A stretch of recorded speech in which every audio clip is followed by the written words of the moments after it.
Alhamdulillah, hamdan katsiran thayyiban mubarakan fi kama yuhibbu rabbuna wa yarda. Alhamdulillah, Allah Azza wa Jalla memberikan karunia hingga pagi ini, Sabtu, tanggal 30 Oktober 2021, kita dapat menghadiri kajian online yang diselenggarakan oleh Majelis Taklim Irsyadul Ummah bersama Ustadz Arfan Amir Abbas Hafizahullah Ta'ala. Sebelum memulai kajian, saya izin menyampaikan beberapa peraturan kajian, Ustadz.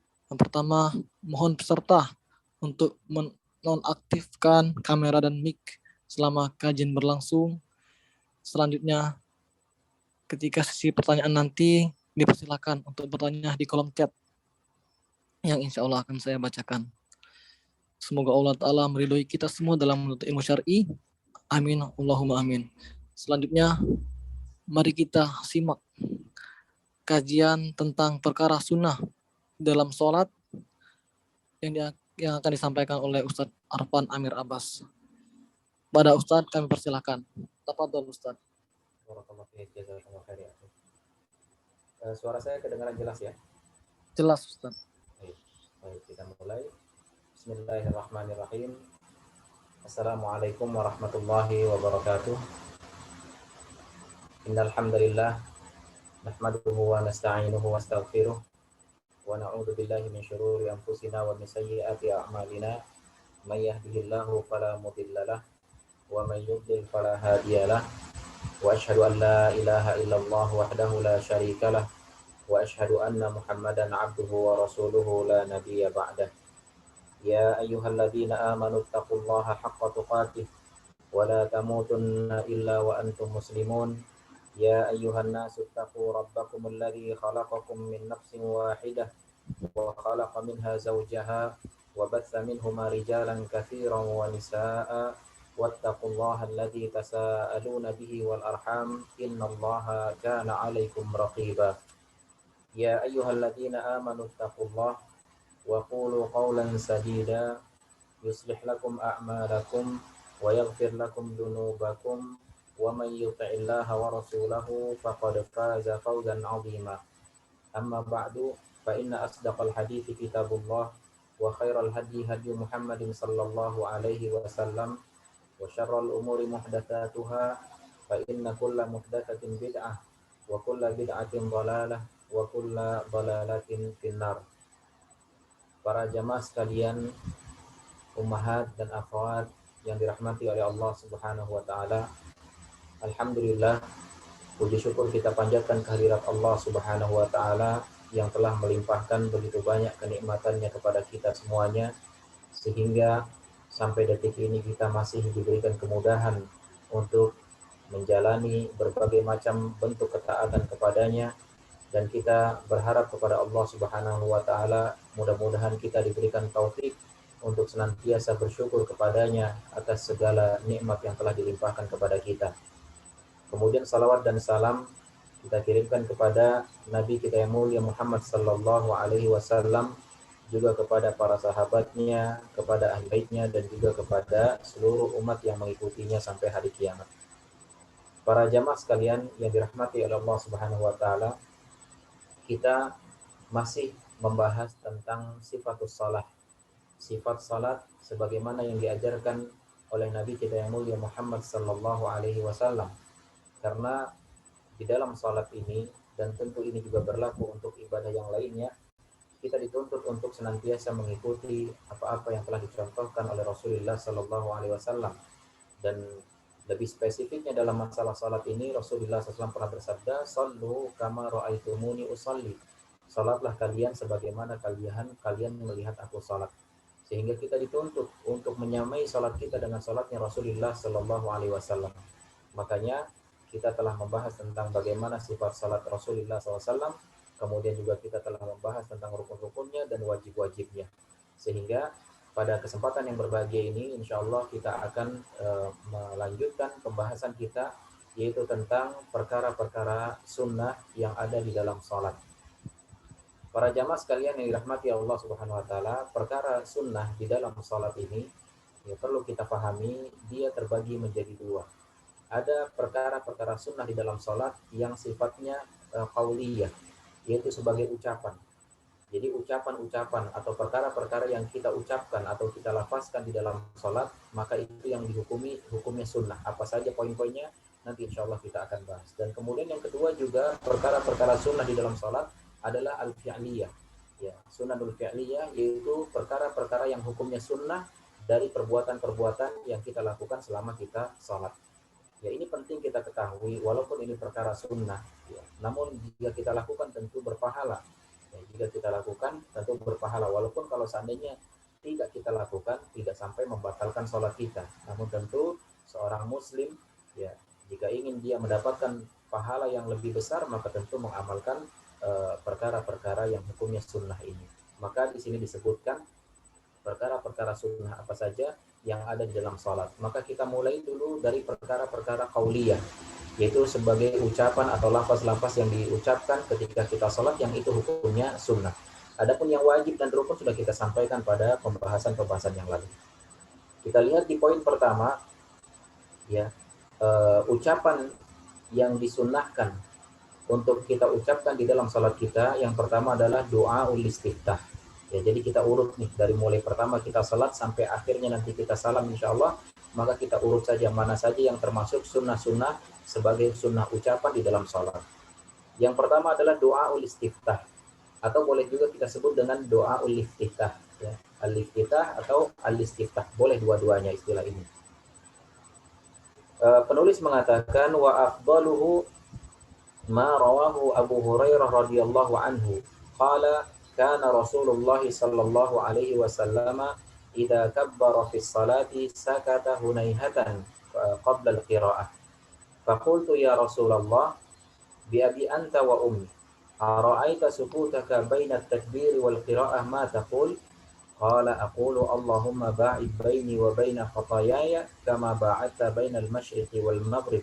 Allahumma naqqini min khataayaya kama yunaqqa thawbul abyadu min ad-danas. Allahumma usilni min khataayaya bithalji wal ma'i wal barad. Ya, di dalam pembahasan ini poin pertama sunnah qauliyah yang patut kita lakukan di dalam salat kita adalah doa istiftah. Ya, doa istiftah ini ada berbagai macam ragam bacaannya yang sudah sempat juga kita singgung pada pembahasan-pembahasan yang lalu. Ya, di antaranya mungkin ada doa yang lebih pendek, ada yang mungkin yang lebih panjang, yang kebanyakan kaum muslimin menghafalnya seperti Allahu Akbar kabira walhamdulillahi katsira dan seterusnya. Dan kemudian disebutkan oleh penulis yaitu Syekh Abdul Azim Al-Badawi dalam kitab beliau ini, beliau mengatakan bacaan doa istiftah yang paling afdal. Ya, yang paling afdal di sini dalam artian yang memang berasal dari hadis yang sahih. Bahkan dia muttafaqun alaihi yang diriwayatkan Imam Al-Bukhari, Al-Imam Muslim dan juga Al-Imam Al-Hadis yang lainnya. Yaitu apa bacaannya? Yaitu Allahumma ba'id baini wa baina khataayaya kama ba'adta bainal masyriqi wal maghrib. Allahumma naqqini min khataayaya kama yunaqqa thawbul abyadu minad danas. Allahumma ghsilni min khataayaya bithalji wal ma'i wal barad. Maka ini adalah doa iftitah yang paling afdal, ya, dalam artian yang paling sahih hadisnya berkaitan dengan doa istiftah. Dan hadis ini berasal dari sahabat Abu Hurairah radhiyallahu an, di mana ketika beliau menceritakan bahwa Rasulullah sallallahu alaihi wasallam apabila beliau bertakbir dalam salatnya, maksudnya takbiratul ihram, kemudian beliau berhenti sejenak atau diam sejenak, ya, hunaihatan, disebutkan hunaihatan itu sejenak, qabla al-qira'ah, sebelum beliau memulai membaca Al-Fatihah. Maka kemudian ditanyakan kepada beliau, ya Rasulullah, ya, aku menyaksikan engkau setiap setelah takbiratul ihram kemudian terdiam, ya, terdiam sebentar sebelum membaca Al-Fatihah. Maka apa yang engkau lakukan? Maka kemudian Rasulullah SAW mengajarkan tentang doa istiftah yang sedang kita bahas ini, yaitu Allahumma ba'id baini wa baina khataayaya dan seterusnya. Ya, jadi ini dalil yang melandasi tentang disyariatkannya doa istiftah, ya, dan ini hukumnya sunnah, ya, walaupun memang ada khilaf ulama dalam masalah ini. Ada sebagian yang mengatakan bahwa doa istiftah hukumnya wajib, tapi Allahu a'lam bishawab, pendapat yang lebih kuat adalah bahwasannya dia adalah hukumnya sunnah, sehingga makanya penulis kitab ini yaitu Syekh Abdul Azim Al-Badawi hafizahullah taala taala memasukkannya dalam perkara-perkara sunnah al-qauliyah di dalam salat. Berikutnya sunnah yang kedua, ya sunnah qauliyah di dalam salat yang kedua adalah al-isti'adah. Ya, al-isti'adah di sini maksudnya adalah kita memohon perlindungan kepada Allah dari gangguan syaitan, yaitu dengan mengucapkan a'udzubillah, ya. Yang biasanya kita biasa taunya adalah a'udzubillahi minasyaitonir rajim. Dan ini kapan dibaca? Dibacanya adalah menjelang kita membaca Al-Fatihah. Ya, jadi ketika kita setelah takbiratul ihram, kemudian Allahu Akbar, kemudian doa istiftah seperti yang kita sampaikan tadi, baru kemudian kita baca a'udzubillahi minasyaitonir rajim, bismillahirrahmanirrahim, baru kemudian Al-Fatihah. Ya. Adapun ucapan seseorang berta'awud ya yang dibaca sebelum sholat ini tidak ada sunnahnya, bahkan tidak ada contohnya dari Rasulullah SAW. Seperti misalkan seseorang ingin takbiratul ihram, ya ingin sholat kemudian dia baca a'udzu bikalimatillahi tammati min syarri ma khalaq, atau kemudian baca 3 qul huwallahu ahad, qul a'udzu birabbil falaq, qul a'udzu birabbin nas, ya atau min hamazati syaitan rabbi ayahdurun, dan ucapan-ucapan lainnya, maka Allahu a'lam bishawab, ini tidak ada sunnahnya, tidak ada contohnya dari Rasulullah SAW. Ya, yang ada ucapan ta'awud atau doa ta'awud memohon perlindungan kepada Allah ini dibaca setelah doa istiftah sebelum membaca surat Al-Fatihah, dan ini pun dibacanya hanya di rakaat yang pertama. Ya, di rakaat pertama di awal dia ingin membaca surat Al-Fatihah, atau adapun rakaat-rakaat berikutnya maka tidak disyariatkan lagi membaca ta'awud, ya. Dan adapun bacaan ta'awudnya ya yang familiar di kita selama ini adalah mengucapkan a'udzubillahi minasyaitonir rajim. Tapi ada bacaan yang lainnya yang ini disebutkan dalam salah satu hadis dari Abu Sa'id Al-Khudri radhiyallahu an, bahwasanya Rasulullah SAW di saat beliau berdiri ya kemudian beliau doa iftitah, dan setelah itu beliau mengucapkan a'udzubillahi samii'il 'aliimi minasyaitonir rajim min hamzihi wa nafthihi wa nafthihi. Ya, jadi ini juga bacaan ta'awud yang disyariatkan. Jadi bukan hanya sekedar a'udzubillahi minasyaitonir rajim, tapi juga disyariatkan membaca a'udzubillahi samii'il 'aliimi minasyaitonir rajim min hamzihi wa nafthihi wa nafthihi. Jadi boleh nanti ibu-ibu terkadang mengamalkan yang ini, terkadang mengamalkan yang satu lagi dalam rangka kemudian mengikuti sunnah Rasulullah Sallallahu Alaihi Wasallam. Kemudian yang ketiga, ibu-ibu para jamaah sekalian yang dirahmati Allah Subhanahu Wa Taala, sunnah qauliyah yang ketiga yaitu at-ta'min, yaitu mengucapkan amin. Ya, mengucapkan amin ini disunnahkan, dan ini disunnahkan bukan cuma di saat dia sebagai seorang makmum ketika sholat berjamaah. Ini disunnahkan juga bagi seorang imam. Ini juga disunnahkan bagi mereka yang sholat sendirian. Jadi tetap disunnahkan mengucapkan amin, yaitu setelah dia mengatakan ghairil maghdubi alaihim waladdallin, kemudian amin. Ya, jadi ucapan amin seperti itu ini disunnahkan. Dan di sini disebutkan an Wa'il ibn Hajar, qala kana Rasulullah sallallahu alaihi wasallam idza qara'a waladdallin qala amin wa rafa'a biha sautahu. Dari sahabat Wa'il bin Hajar, dia mengatakan bahwasanya Rasulullah sallallahu alaihi wasallam apabila beliau membaca waladdallin, maka kemudian beliau pun mengangkat suaranya sambil membaca amin. Kemudian wa an Abi Hurairah anna Rasulullah sallallahu alaihi wasallam qala idza ammana al-imamu fa aminu fa inna man wafaqa ta'minahu ta'minal malaikah ghufira lahu ma taqaddama min dhanbi. Ya, ini masyaallah hadis dari Abu Hurairah radhiyallahu an, beliau mengatakan bahwasannya Rasulullah SAW bersabda, apabila imam mengucapkan amin, maka segeralah ikuti aminnya si imam ini. Ya, jadi imam mengucapkan amin, maka makmumnya langsung mengikuti amin. Nah, ini juga perlu saya tekankan di sini, banyak kita dapati di masyarakat kita imamnya nggak baca amin. Ya, justru yang baca aminnya hanya makmumnya saja. Ini tidak tepat. Ya, yang benar adalah imamnya juga membaca amin. Ya, justru imam mengawali amin yang kemudian diikuti oleh para makmumnya. Makanya di sini dikatakan apabila imam mengucapkan amin, maka segera si makmum juga mengikuti bacaan amin. Fa inna man wafaqa ta'minahu ta'minal malaikah ghufira lahu ma taqaddama min dhanbi. Karena sesungguhnya kalau seandainya ada yang bertepatan ucapan aminnya dengan ucapan aminnya malaikat, jadi ketika itu malaikat juga ikut mengaminkan. Ya, maka di saat ucapan amin kita bertepatan dengan atau bersamaan dengan ucapan aminnya para malaikat, ya, maka apa kata Rasulullah SAW? Ghufira lahu ma taqaddama min dambi. Maka Allah akan mengampuni dosa-dosa dia yang telah lalu.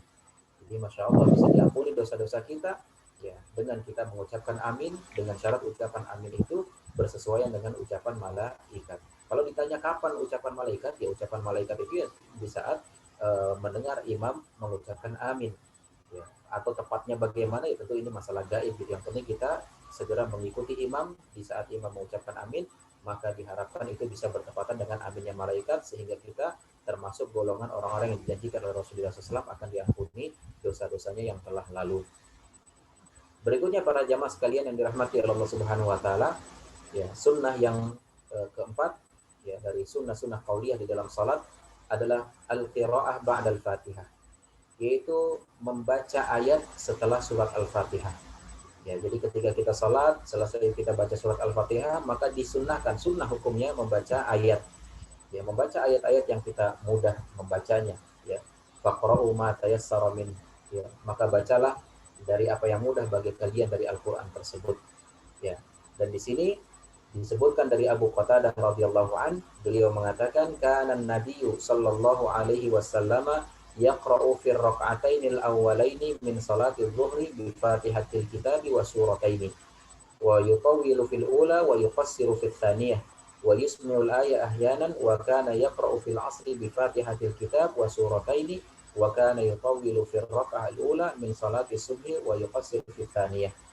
وعنه قال كان النبي صلى الله عليه وسلم يقرأ في الركعتين الأولين من الظهر والعصر بفاتحة الكتاب وسورة ويسمعنا الآية أحيانا ويقرأ في الركعتين الآخرين بفاتحة الكتاب. Jadi di dalam pembahasan ini disebutkan dari Abu Qatadah radhiyallahu anhu bahwasanya Rasulullah sallallahu alaihi wasallam beliau biasa membaca surat Al-Fatihah, ya, membaca surat Al-Fatihah di 2 rakaat pertama, baik itu salat zuhur maupun salat asar, itu dengan baca surat Al-Fatihah dan juga bacaan 2 surat, ya. Yang kemudian di rakaat pertama itu lebih panjang daripada rakaat yang kedua untuk bacaan ayat, ya. Kayak misalkan Rasul biasanya ayat pertama itu pernah diriwayatkan beliau di rakaat pertama membaca surat Al-Baqarah, ya, Ali Imran, kemudian An-Nisa, ya. Ini panjang sekali, ya. Kemudian di rakaat keduanya baru lebih pendek dari itu, lebih pendek dari itu. Ya, kalau ibarat kita misalkan rakaat pertama, misalkan kita baca ayatnya surat Al-A'la misalnya, ya, sabbihi isma rabbikal a'la. Maka kemudian di rakaat keduanya misalkan kita baca wadduha. Nah, ini sunnah. Dalam artian rakaat pertama lebih panjang daripada rakaat kedua, sebagaimana rakaat berikutnya juga harus lebih pendek daripada rakaat sebelumnya. Ini sunnahnya seperti itu. Dan kemudian terkadang Rasulullah SAW memperdengarkan bacaan ayatnya. Ya, padahal di dalam hadis ini diceritakan tentang sholat zuhur, ya, dan juga sholat asar. Kenapa kemudian Rasul terkadang memperdengarkan? Ini dalam rangka untuk memberitahu, mengajarkan kepada para sahabat. Ya, karena pada asalnya sholat zuhur dan sholat asar kan sholatnya sirriyah, ya, suaranya dipelankan. Tapi ketika itu diriwayatkan terkadang Rasul mengeraskan suaranya, kadang-kadang gitu. Ini dalam rangka untuk ingin mengajarkan kepada para sahabatnya bahwasanya ini loh bacaannya. Jadi seperti itu. Kemudian wa tusannul qira'ah fil akhiraini ahyanan, ya. Jadi tadi disunahkan di 2 rakaat pertama membaca ayat, yang hukumnya sunnah. Kemudian juga wa tusannul qira'ah fil akhiraini ahyanan, dan juga disunahkan untuk 2 rakaat terakhir. Itu rakaat ketiga dan juga rakaat keempat kalau zuhur, asar atau isya, ya. Dan tapi ini ahyanan, ya, ahyanan kadang-kadang. Jadi dia hukumnya sunnah juga sebagaimana halnya di rakaat yang pertama dan kedua, tapi mungkin ini dilakukannya kadang-kadang, tidak selalu setiap rakaat ketiga dan keempat ada ayatnya gitu yang dia baca, tidak, tapi mungkin sesekali karena memang ini sebagaimana juga yang dilakukan oleh Rasulullah SAW. Ya, dalilnya adalah sebagaimana hadis dari Abu Sa'id Al-Khudri radhiyallahu an, beliau mengatakan anna Nabiy sallallahu alaihi wasallam yaqra fi salati adh-dhuhri fi rak'atayn al-awwalayn fi kulli rak'atin qadra qadra 15 ayat atau qala nisfa dzalik wa fil asri fi rak'atainil awwalaini fi kulli rak'atin qadra qira'at 5 qadra nisfa dzalik wa fil awwalaini minal maghribi wal isya wa yusirru biha fi dhuhri wal asri wa tsalitsah minal maghribi wal akhiraini minal isya. Jadi dalilnya adalah disebutkan dari Abu Sa'id Al-Khudri radhiyallahu an bahwasanya Rasulullah sallallahu alaihi wasallam itu biasa beliau di 2 rakaat pertama salat zuhur ya beliau membaca Al-Fatihah dan juga membaca ayat. Membaca ayatnya kurang lebih sekitar 30 ayat ya 30 ayat. Dan kemudian di rakaat yang keduanya ya maksudnya di rakaat ketiga dan keempatnya ya, 2 terakhirnya itu beliau membaca kurang lebih sekitar 15 ayat atau setengah dari 2 rakaat pertama, setengah dari 2 rakaat yang pertama. Ya, intinya dia yang 2 rakaat terakhir itu lebih pendek daripada 2 rakaat yang pertama. Dan kalau mau kita perincikan, rakaat pertama lebih panjang daripada rakaat kedua, kemudian rakaat kedua juga lebih panjang daripada rakaat ketiga lebih panjang daripada rakaat keempat. Jadi seperti itu. Dan kemudian juga di sini disebutkan Rasulullah SAW sholat asar juga demikian ya di 2 rakaat pertama beliau membaca 15 ayat, kemudian 2 rakaat terakhirnya ya beliau membaca setengah dari 15 ayat tersebut. Dan disunnahkan mengeraskan bacaan ketika sholat subuh dan juga 2 rakaat pertama sholat maghrib dan sholat isya, dan kemudian disunnahkan juga menesirkan bacaannya pada sholat zuhur dan juga sholat asar, dan pada rakaat ketiga sholat maghrib juga 2 rakaat terakhir di sholat isya. Dan ini sudah ma'ruf bagi kita semuanya. Insya Allah mudah-mudahan difahami ya dulu. Kemudian yang kelima ya sunnah qauliyah yang kelima di dalam sholat yaitu at-tasbih fir ruku'i was sujud, yaitu kita bertasbih ya di saat setiap kita ruku dan juga di saat kita sujud. Ya, sebagaimana hadis dari Hudzaifah radhiyallahu an, dia mengatakan shallaitu ma'an nabiy sallallahu alaihi wasallam fa kana yaqulu fi ruku'ihi subhana rabbiyal azim wa fi sujudihi subhana rabbiyal a'la.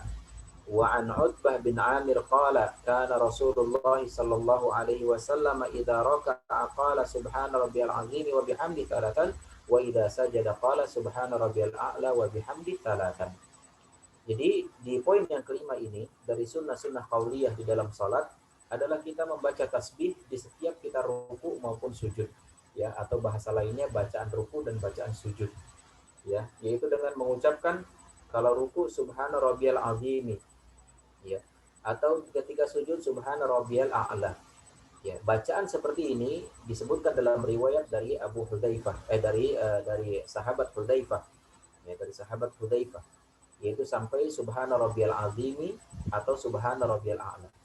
Lalu kemudian ada penambahannya dari bacaan ini, yaitu dalam hadis dari Utbah bin Amir, di mana beliau menjelaskan Rasulullah SAW ketika ruku membaca subhana rabbiyal azim wa bihamdi, ada tambahan wa bihamdi 3 kali, kemudian ketika sujud membaca subhana rabbiyal a'la, ada penambahan juga wa bihamdi 3 kali. Ya, dan ini menunjukkan bahwasannya disunahkan kita membaca tasbih ya, ucapan subhana rabbiyal a'la, subhana rabbiyal azim, ini semua adalah bentuk ucapan tasbih ya, yang ini disunahkan dibaca di saat kita ruku dan juga sujud. Atau ada bacaan-bacaan yang lainnya ya, seperti yang sudah kita sampaikan pada pembahasan yang lalu, seperti misalkan doa subuhun qudusun rabbul malaikati waruh, ini juga ucapan tasbih namanya ya. Kemudian misalkan subhanakallahumma wa bihamdika allahumma firli, ini juga ucapan tasbih. Jadi ada beberapa versi, namun kemudian yang dibawakan oleh penulis yaitu Syekh Abdul Azim Al-Badawi dalam kitab beliau di sini hanya 2 bacaan ini dari 2 sahabat, yaitu Hudzaifah dan juga Utbah bin Amir radhiyallahu anhum ajma'in.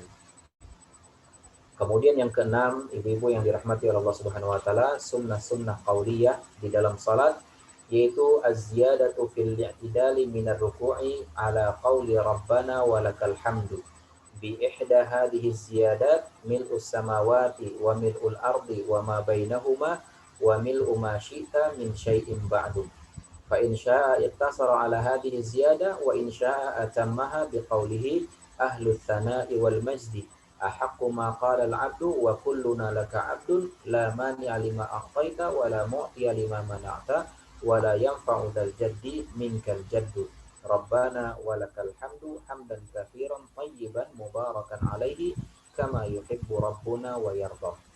Jadi di poin ke-6 ini ya, di antara sunnah-sunnah qauliyah di dalam salat adalah seseorang boleh menambah bacaan ketika dia i'tidal.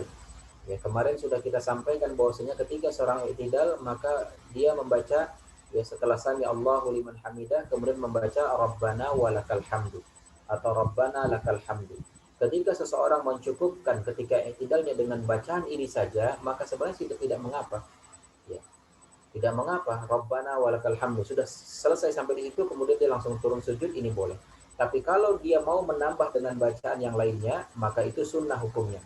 Seperti apa tambahannya? Tambahannya adalah mil'us samawati wa mil'ul ardi wa mil'u ma bainahuma min syai'in ba'di. Ya, ini bacaan sunnah. Boleh menambah sampai di situ. Boleh juga ditambah dengan ahlus sana'i wal majdi. Ahaqqu ma qala al-'abdu wa kulluna laka 'abdun la mani'a lima a'taita wa la mu'tiya lima mana'ta wa la yanfa'u dzal jaddi minkal jaddu. Ini juga boleh sampai di sini. Boleh juga ditambah dengan doa Rabbana walakal hamdu hamdan katsiran thayyiban mubarakan alaihi kama yuhibbu rabbuna wa yarda. Jadi tinggal pilih ibu-ibu mau tambahannya sampai di mana. Tentu yang lebih baiknya adalah ya ibu bisa menambahkan dengan bacaan seluruhnya. Ya jika hafal, jika kesulitan untuk menghafalnya maka kita mencukupkan dengan yang pendek juga tidak apa-apa.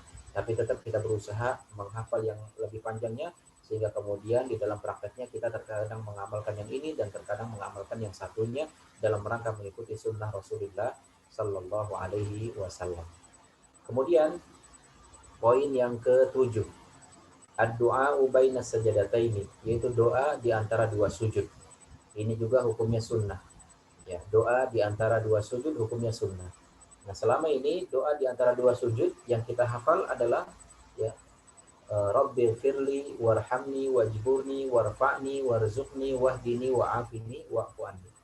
Namun kemudian setelah kita cek lagi di dalam hadis-hadis Rasulullah SAW yang diriwayatkan tentang bacaan bacaan doa di antara dua sujud ini atau bacaan di antara dua sujud ini, duduk di antara dua sujud, maka ternyata ada beberapa yang perlu diperbaiki. Dan kita lihat apa saja bacaannya. Di sini disebutkan sebuah hadis dari Hudzaifah radhiyallahu an bahwasanya Rasulullah SAW beliau mengatakan ketika duduk di antara dua sujud, yaitu membaca doa Rabbil firli Rabbil firli. Nah, ini cukup bacaan ini saja, Rabbil firli Rabbil firli, sudah sampai di situ. Jadi kalau misalkan tadi bingung dengan bacaan Rabbil firli warhamni wajburni warfa'ni warzuqni wahdini wa'afini wa'fu anni, ternyata itu ada yang perlu diperbaiki, maka kita cukupkan dengan membaca Rabbil firli juga dibolehkan. Dan ini hadisnya adalah hadis yang sahih dikeluarkan oleh Ibnu Majah dari sahabat Hudzaifah. Ya, jadi mencukupkan dengan membaca Rabbil firli.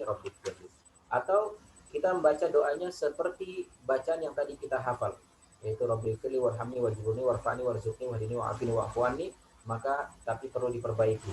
Ya, kita ikuti hadisnya ya yang menjelaskan tentang bacaan yang mirip dengan ini, yaitu hadis dari Abdullah bin Abbas radhiyallahu anhuma. Ya. Abdullah bin Abbas radhiyallahu anhuma beliau mengatakan bahwasanya kana Nabi sallallahu alaihi wasallam yaqulu baina sajadataini Allahumma ighfirli warhamni wajburni wahdini warzuqni. Ya, ini bacaannya adalah hadis dari Abdullah bin Abbas radhiyallahu anhuma dan hadisnya juga sahih. Ya, hadisnya sahih juga Imam Tirmidzi dan Imam Ibnu Majah dan juga lain-lain. Ya. Jadi bacanya apa? Allahumma gfirli warhamni wajburni wahdini warzuqni. Ya, sedangkan yang tadi yang biasa kita hafal yang mungkin di antara para jamaah yang pernah mempelajarinya waktu kecil dulu, kita diajarkan bacaan doanya Allahumma gfirli warhamni wajburni warfa'ni warzuqni wahdini wa'afini wa'fu anni. Nah, ternyata yang sahih adalah ini lebih pendek dan ada beberapa yang perlu dipindah posisinya dan ada beberapa yang perlu dihapus gitu ya. Jadi tinggal pilih saja mana yang ingin diamalkan. Yang terbaik adalah kita amalkan kadang-kadang yang Rabbi firli tadi, dan terkadang kita amalkan yang satunya, itu Allahumma gfirli warhamni wajburni wahdini warzuqni, dan kita niatkan dalam rangka mengikuti sunnah Rasulullah sallallahu alaihi wasallam, karena dua-duanya ya pernah diamalkan oleh Nabi kita yang mulia Muhammad sallallahu alaihi wasallam.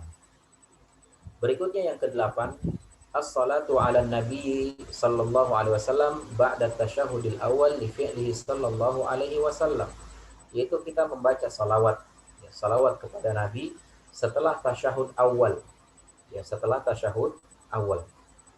Ya, ini hukumnya sunnah, membaca salawat. Tasyahud awal itu kan seperti ucapan seseorang, at-tahiyyatu lillah wassalawatu wattayyibat, assalamu alayka ayyuhan nabi wa rahmatullahi wa barakatuh, assalamu alayna wa ala ibadillahis salihin. Ini tasyahud awal, gitu ya.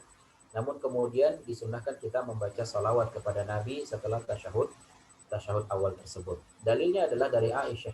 Beliau mengatakan, kunna na'udhu li Rasulillahi sallallahu alaihi wasallam siwakahu wa tahurahu fayab'athuhu Allahu fi ma syaa yab'athuhu min al-laili fatasawwaka wa yatawadda thumma yusalli 9 raka'atin la yajlis fihinna illa 'inda ats-tsaminah fayad'u rabbahu wa yusalli 'ala nabiyhi thumma yanhad wa la yusallim thumma yusalli at-tasi'ah fayaqud thumma yahmadu rabbahu wa yusalli 'ala nabiyhi wa yad'u thumma yusallim. Jadi dalilnya adalah sebuah hadis dari Aisyah radhiyallahu anha yang beliau menceritakan bahwasanya kami itu yang melembutkan kayu siwaknya Rasulullah SAW sebelum dipakaikan kepada beliau untuk membersihkan giginya. Kemudian kami juga yang menyiapkan air beliau untuk bersuci, untuk berwudu. Lalu kemudian beliau pun sholat malam, ya, yang diawali dengan bersiwak terlebih dahulu, kemudian berwudu, lalu kemudian beliau sholat malamnya sebanyak 9 rakaat. Ya, 9 rakaat. Dalam artian di sini dijelaskan, ya, salah satu tata cara sholatnya Rasulullah SAW, sholat malamnya 9 rakaat, ya, dengan 1 kali salam. 9 rakaat dengan 1 kali salam. Dan caranya di sini sekaligus dijelaskan bahwasanya pada rakaat ke-8 beliau kemudian duduk tasyahud awal. Ya, adapun dari rakaat 1 sampai rakaat 7 terus beliau, ya, tidak ada tasyahudnya. Dan kemudian di rakaat ke-8 beliau duduk untuk tasyahud awal, dan ketika tasyahud awal itu kata Aisyah radhiyallahu anha, ya, wa yad'u rabbahu wa yusalli 'ala nabi, dan kemudian beliau berdoa kepada Allah yaitu dengan mengucapkan tahiyat tadi, at-tahiyatulillah dan seterusnya, dan kemudian beliau bersalawat kepada nabinya. Kemudian beliau pun bangkit tidak salam. Ya, ini menunjukkan tasyahud awal. Baru kemudian pas di rakaat ke-9-nya beliau tasyahud akhir, ya, kemudian beliau membaca atau berdoa kepada Allah dan juga membaca salawat kepada nabinya. Nah, hadis dari Aisyah ini, ya, menjelaskan kepada kita bahwa beliau juga membaca salawat, ya, membaca salawat di tasyahud awal. Walaupun dari hadis ini banyak faedah yang bisa kita dapatkan, ya, salah satunya tadi tentang bagaimana tata cara sholat malam kalau dilakukan 9 rakaat dengan 1 kali salam, yaitu pada rakaat ke-8-nya dia duduk tasyahud awal, dan rakaat ke-9 baru tasyahud akhir dan kemudian salam. Berikutnya para jamaah sekalian yang dirahmati oleh Allah Subhanahu wa taala, yang ke-9, ya, sunnah qauliyah di dalam salat adalah ad-du'a ba'da tasyahudil awal wa tsani sawa, yaitu disunnahkan untuk berdoa setelah tasyahud awal dan juga tasyahud yang kedua atau tasyahud akhir, dan ini sama. Ya, selama ini mungkin yang kita ketahui disunnahkan doa itu setelah tasyahud akhir saja, padahal tidak demikian. Setelah tasyahud awal juga disunnahkan kita berdoa. Ya, seperti doa seseorang misalkan Allahumma a'inni ala dzikrika wa syukrika wa husni ibadatik, atau doa-doa yang lainnya, ya, bahkan dengan bahasa kita juga boleh, ya, sebagaimana sudah kita jelaskan pada pembahasan yang lalu, di mana kita boleh berdoa dengan bahasa kita baik di saat sujud kita maupun di saat kita sebelum salam. Dan ini sunnah hukumnya kita berdoa sebelum salam, ya, atau di saat tasyahud awal dan juga di saat tasyahud akhir. Amma ba'dal awal, ya, adapun doa setelah tasyahud awal, dalilnya adalah sebuah hadis dari Abdullah bin Mas'ud radhiyallahu anhu. Beliau mengatakan, inna Muhammadan sallallahu alaihi wasallam qala, sesungguhnya Nabi Muhammad sallallahu alaihi wasallam bersabda, idza qa'adtum fi kulli rak'ataini faqulu at-tahiyatu lillah wassalawatu wattayyibat. Assalamu alayka ayyuhan nabiyyu wa rahmatullahi wa barakatuh. Assalamu alayna wa ala ibadillahi salihin. Asyhadu an la ilaha illallah wa asyhadu anna Muhammadan abduhu wa rasuluh. Thumma liyatakhayyar ahadukum minad du'ai a'jabahu ilaihi falyad'u rabbahu azza wa jalla. Nah, jadi di dalam hadis yang pertama ini itu dari Abdullah bin Mas'ud radhiyallahu an, ya beliau menjelaskan tentang dalil disyariatkannya berdoa setelah tasyahud awal. Setelah tasyahud awal ini, ya walaupun dia tidak membaca salawat, ya dia sudah bisa membaca doa setelah tasyahud awal. Ya, karena kan hukum membaca salawatnya itu kan sunnah tadi kita katakan. Ya, setelah tasyahud awal kita baca salawat kepada Nabi itu sunnah. Kalaupun seseorang kemudian tidak membaca salawatnya, tapi kemudian hanya mencukupkan membaca doanya setelah tahiyat, maka ini disyariatkan. Ya, ini dibolehkan. Sebagaimana di sini dikatakan bahwasanya Rasulullah Shallallahu Alaihi Wasallam ya bersabda, apabila kalian duduk dalam setiap 2 rakaat, ya maksudnya ini tasyahud awal, faqulu, maka katakanlah, ya ini sekaligus beliau menjelaskan tentang doa tahiyat, ya bacaan tahiyat. At-tahiyatu lillah wassalawatu wattayyibat, ya assalamu alayka ayyuhan nabiyyu wa rahmatullahi wa barakatuh. Assalamu alayna wa ala ibadillahi salihin. Asyhadu an la ilaha illallah wa asyhadu anna Muhammadan abduhu wa rasuluh. Ya. Sampai di sini, kemudian kata beliau, tsumma liyatakhayyar ahadukum. Kemudian ya setiap kalian tinggal milih mau doa apa saja. Silakan berdoa dengan doa-doa yang kalian inginkan. Ya. Jadi setelah tasyahud awal dia disunnahkan membaca doa. Nah, ini juga sekaligus mengajarkan kepada kita tentang bacaan tahiyat yang sahih. Ya, tentang bacaan tahiyat yang sahih, yang benar. Ya. Yang mungkin selama ini kita baca tahiyatnya adalah at-tahiyatul mubarakatus salawatu thayyibat. Assalamu alayka ayyuhan nabiy wa rahmatullahi wa barakatuh dan seterusnya. Ya, tapi ternyata tidak sepanjang itu. Ya cukup at-tahiyatu lillah, ya nggak pakai al-mubarakah gitu ya. At-tahiyatu lillah wassalawatu wattayyibat dan seterusnya. Ini adalah doa tahiyat yang sahih, sekaligus juga menjelaskan kepada kita tentang sunnahnya berdoa ya setelah tahiyat awal atau setelah tasyahud awal. Wa amma ba'da tsani, adapun membaca doa setelah tasyahud kedua atau setelah tasyahud akhir, maka dalilnya adalah sebuah hadis dari Abu Hurairah radhiyallahu anhu, di mana Rasulullah sallallahu alaihi wasallam bersabda, "Idza faragha ahadukum minat tasyahudil akhir falyata'awwad billahi min arba', min adabi jahannam wa min adabil qabri wa min fitnatil mahya wal mamat wa min syarri fitnati al-masihid dajjal." Adapun doa setelah tasyahud akhir, maka disebutkan dalam hadis dari Abu Hurairah radhiyallahu an, di mana Rasulullah SAW bersabda, apabila salah seorang di antara kalian telah selesai dari membaca tasyahud akhir, maka segeralah kalian memohon perlindungan kepada Allah Subhanahu wa taala dari 4 hal. Apa itu? Dari adab jahannam, dari adab kubur, kemudian dari fitnah kehidupan dan kematian, dan juga dari fitnah keburukan Masih ad-Dajjal atau dari keburukan fitnah Masih ad-Dajjal. Jadi dari 4 ini. Dan kemudian dia boleh menambah doa dengan doa yang lainnya.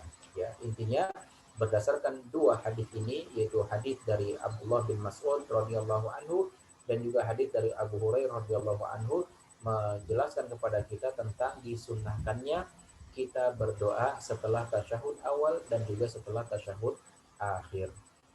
Ya. Jadi masya Allah ya ibu-ibu ya, ini jujur saya takjub sekali gitu dengan hal ini. Maksudnya dulu ketika kita belum ngaji, masih awam, masih jauh dari pemahaman agama ibaratnya gitu, kita nggak pernah menyangka bahwa sedetail ini gitu dalil-dalil yang menjelaskan tentang bagaimana sholat kita itu, dari mulai takbiratul ihram sampai salam, ternyata ada dalilnya semua secara mendetail, yang selama ini kita sangka hanya sekedar oh begitu aja gitu. Makanya kita selama ini kebanyakan sholatnya ikut-ikutan aja kan.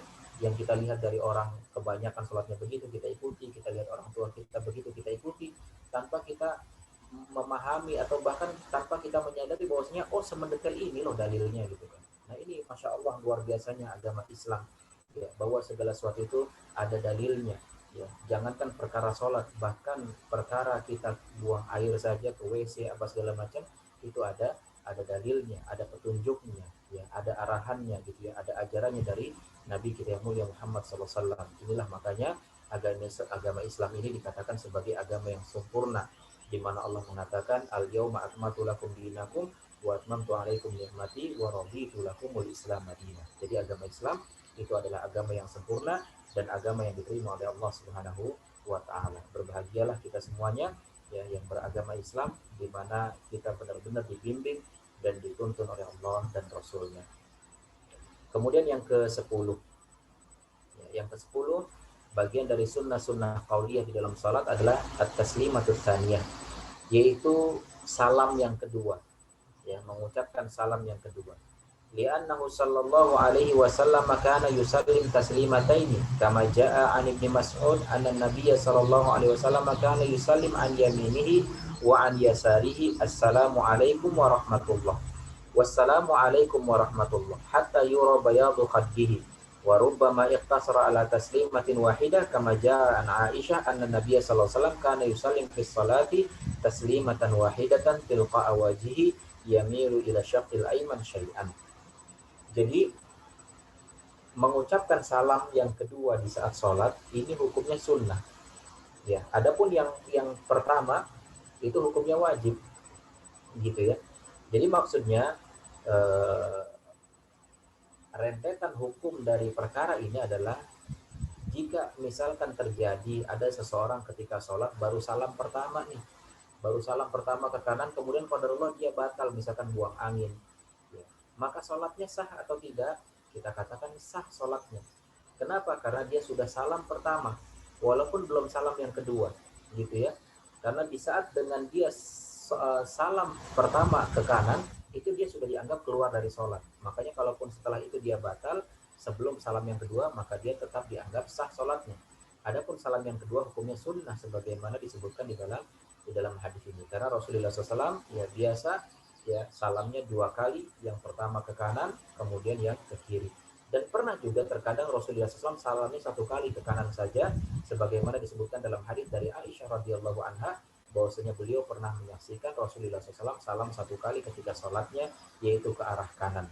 Ya, jadi seperti itu.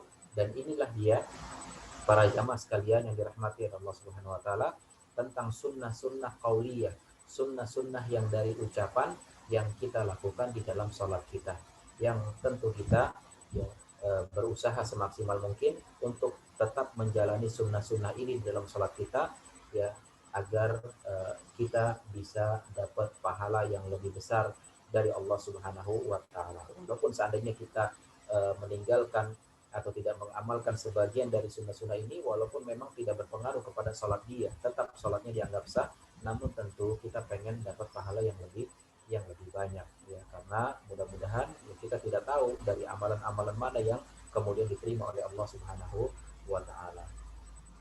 Berikutnya, para jamaah sekalian yang dirahmati oleh Allah Subhanahu wa taala, adalah sunnah-sunnah al-fi'liyah, yaitu sunnah-sunnah dari perbuatan anggota badan kita di saat sholat.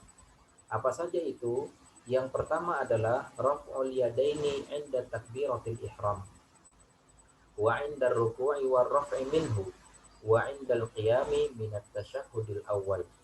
Wa 'an Ibnu Umar radhiyallahu anhuma anna Rasulullah sallallahu alaihi wasallam kana yarfa'u yadayhi hadwa mankibaihi idza iftataha as-shalah wa idza kabbara lirruku' wa idza rafa'a ra'sahu min ar-ruku' wa rafa'ahuma kadzalika aidan. Wa an Nafi anna Ibn Umar kana idza dakhala fi as-salati kabbara wa rafa'a yadayhi wa idza raka'a rafa'a yadayhi wa idza qala sami Allahu liman hamidah rafa'a yadayhi wa idza qama min ar-rak'ataini rafa'a yadayhi wa rafa'a dzalika ila Nabi sallallahu alaihi wasallam.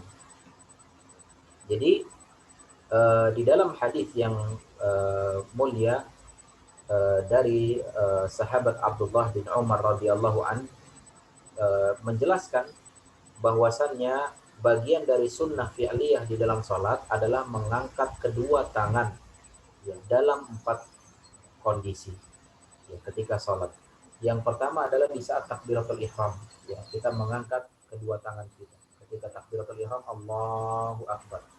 Kemudian kapan lagi kita disunahkan mengangkat tangan, yaitu indal yaitu indar ruku, ketika turun ruku ya, setelah kita membaca Al-Fatihah, membaca, kemudian kita mau ruku, kita angkat lagi kedua tangan, Allahu Akbar. Kemudian kapan lagi ketika bangkit dari ruku ya, Sami Allahu liman hamidah, kita angkat lagi. Kemudian kapan lagi, yang keempat, kondisi yang keempat, yaitu ketika bangkit dari tasyahud awal ya, jadi dari tasyahud awal ya, yang memang sholatnya 3 rakaat atau 4 rakaat, bangkit dari tasyahud awal, maka kemudian ketika berdiri kita mengangkat lagi kedua tangan kita, Allahu Akbar. Dalilnya adalah dari sini, dari Abdullah bin Umar radhiyallahu anhu, bahwasanya Rasulullah SAW beliau biasa mengangkat kedua tangannya hadwa mankibaihi, yaitu setentang dengan kedua pundak beliau ya, begini kurang lebih ya. Kemudian idza fataha as-shalah, beliau biasa mengangkat kedua tangan beliau ketika memulai salatnya, itu ini takbiratul ihram.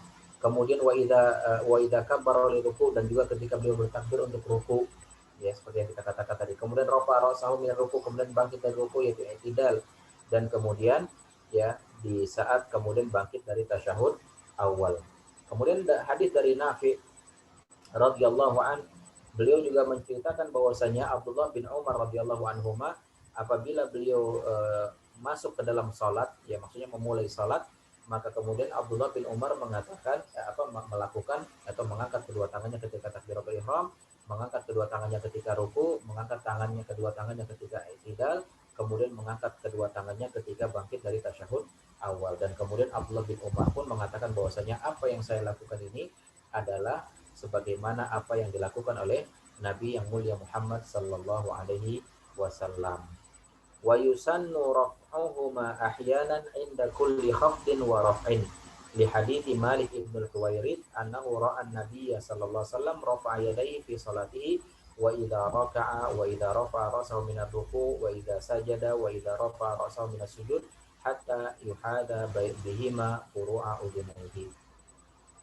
Jadi boleh juga terkadang, tadi kan kita katakan nih sunnah hukumnya mengangkat kedua tangan di 4 keadaan tadi sudah kita jelaskan.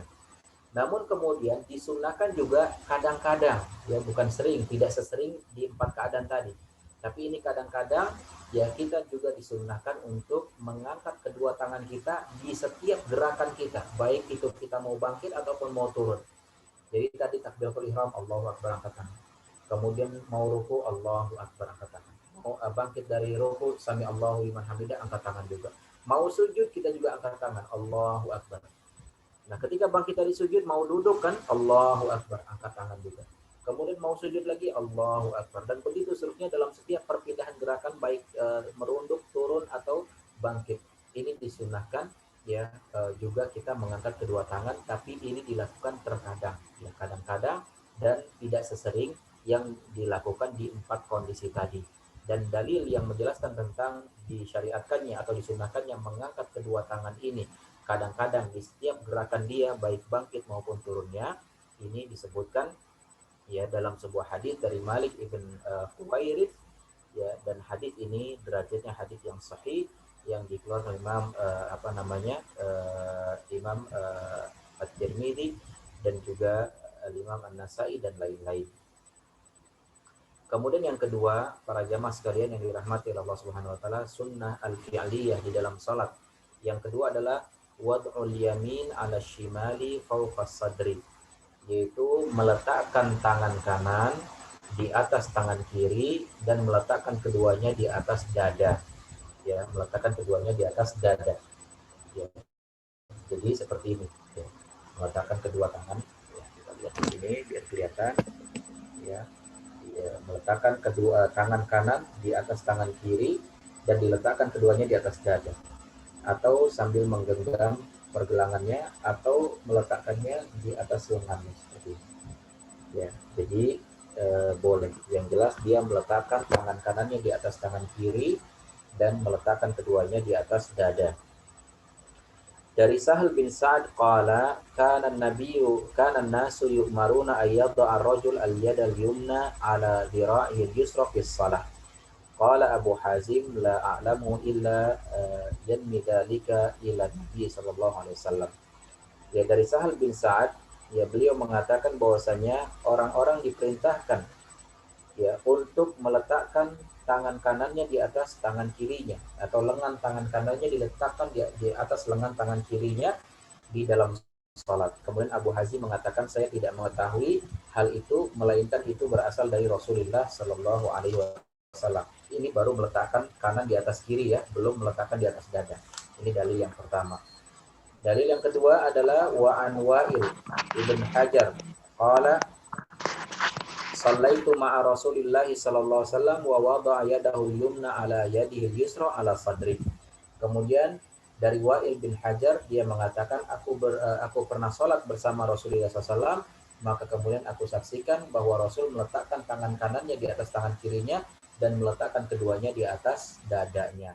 Ya, meletakkan keduanya di atas dadanya ini dalil yang menjelaskan tentang disyariatkannya meletakkan kedua tangan di atas dada.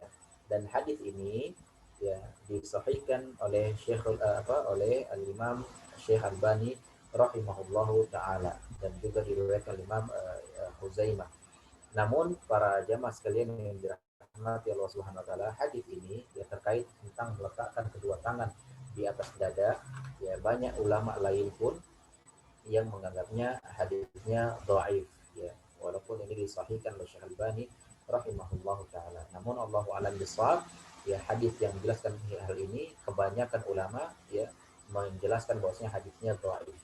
Ya bahkan lebih ekstrim lagi, ada sebagian di antara para ulama yang menganggapnya ya meletakkan kedua tangan di atas dada adalah bid'ah gitu ya.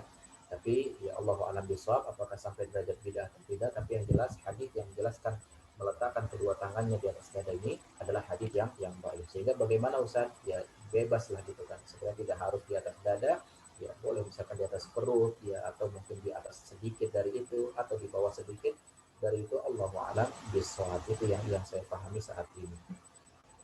Sehingga maksud saya jangan kemudian ini juga jadi patokan ya. Banyak di antara kita tuh terkadang ya kalau melihat ada orang yang sholatnya kemudian meletakkan kedua tangannya di atas dada, ya kita bilang oh ini udah ngaji nih, oh ini ikhwan kita nih, oh ini akhwat kita gitu kan. Sedangkan kalau melihat ada orang yang sholatnya kemudian kedua tangannya ditaruh di atas perutnya atau bahkan di atas pusarnya atau bahkan di bawah perutnya gitu ya, maka kemudian kita anggap oh dia belum ngaji, oh dia orang jahil, oh ya dia orang awam, atau mungkin bukan ikhwan kita, bukan akhwat kita. Maka ini tentu adalah sebuah kesimpulan yang terlalu prematur ya.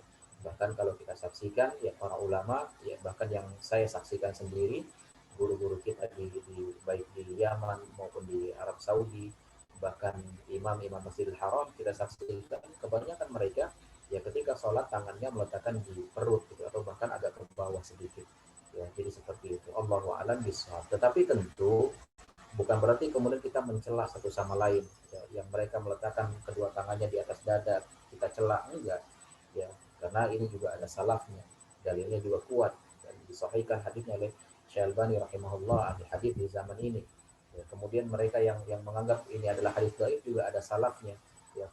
Kebanyakan para ulama bahkan menganggapnya itu adalah hadis yang lemah. Allahu a'lam bishawab. Sehingga ya boleh kita pilih mana yang menenangkan hati bagi kita atau mana yang mudah bagi kita dalam masalah ini. Allahu a'lam.